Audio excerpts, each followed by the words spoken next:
Fala aí galera, aqui é o Ribrix e hoje conheceremos a história da criação de Ninjago.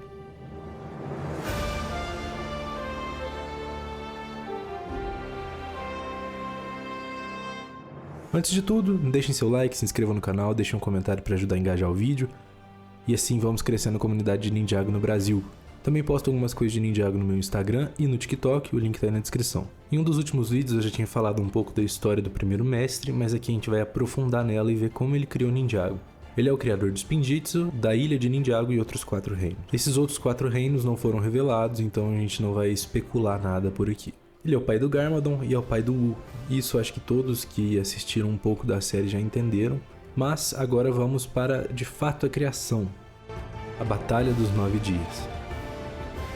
Ele nasceu no reino dos Onis e dos Dragões, e devido à briga dos dois lados para ver com quem ficaria com sua aliança, ele decidiu abandonar o primeiro reino e criou o Cristal dos Reinos, que permitia que ele passasse de reino para reino. Quando ele utilizou o cristal, passou por todos os reinos, menos o reino dos mortos, e inclusive ficou preso no reino do Nunca, no Neverrealm. Mas ele conseguiu escapar, e com o tempo o primeiro mestre parou em um reino dominado por um oceano, que vivia em caos, causado pela serpente do mar, o Ojira. Com a ajuda dos Merlopians e dos Islanders, o primeiro mestre entrou em batalha, mas o Ojira era forte demais, então Niad, a primeira mestre elemental da água, juntou seu corpo ao oceano, a tornando uma com o mar, e vencendo a serpente. O primeiro mestre então deu um amuleto para os Islanders e um amuleto para os Merlopians. O amuleto que ele deu para os Islanders era um amuleto da tempestade e dos Merlopians era da onda. Esses amuletos eles eram usados pelo Ojira para dominar o oceano. A formação de Ninjago.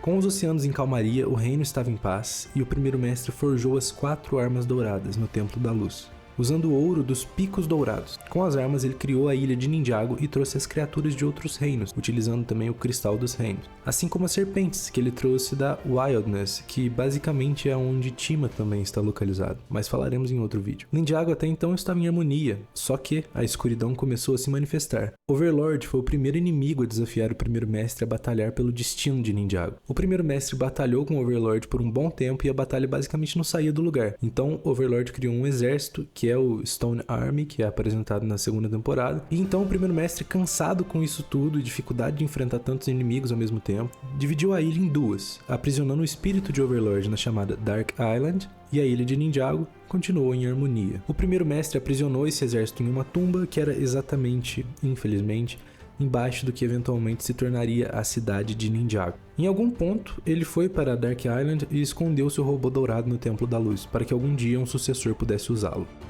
Depois das guerras.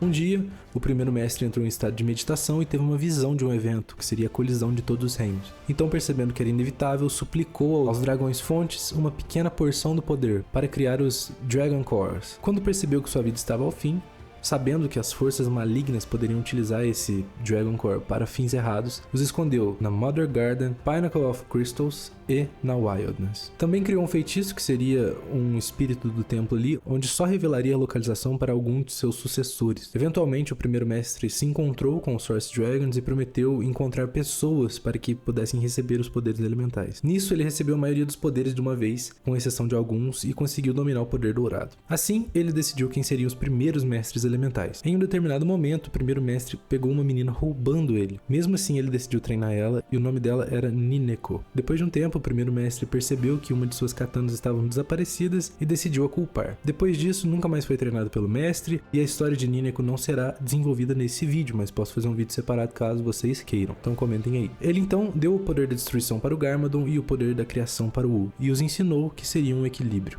A partir disso, não temos muitas informações sobre o fim do primeiro mestre, mas isso seria revelado depois, durante as temporadas de Ninjago, assim como o fim do primeiro mestre, na tumba, juntamente com o Cristal dos Reinos, né, já que ele se trancou lá. Então, assim, agora basicamente seria o início da série em si, e a gente já conseguiria entender a história de Ninjago. Aqui nesse vídeo eu não vou abordar essa parte, né, a parte que teoricamente a gente já sabe. Eu abordei mais realmente a criação de Ninjago, que tem muitos detalhes em HQs, em algumas coisas assim. Então, se vocês quiserem que eu traga esse vídeo contando as histórias das temporadas e depois da parte da criação, fazer uma parte 2 desse vídeo, eu posso fazer também. Então é isso, muito obrigado, espero que tenham gostado, deixem seu like, se inscrevam no canal, comentem aí para dar engajamento e a gente crescer essa comunidade de Ninjago no Brasil, e é isso, até uma próxima, falou e fui!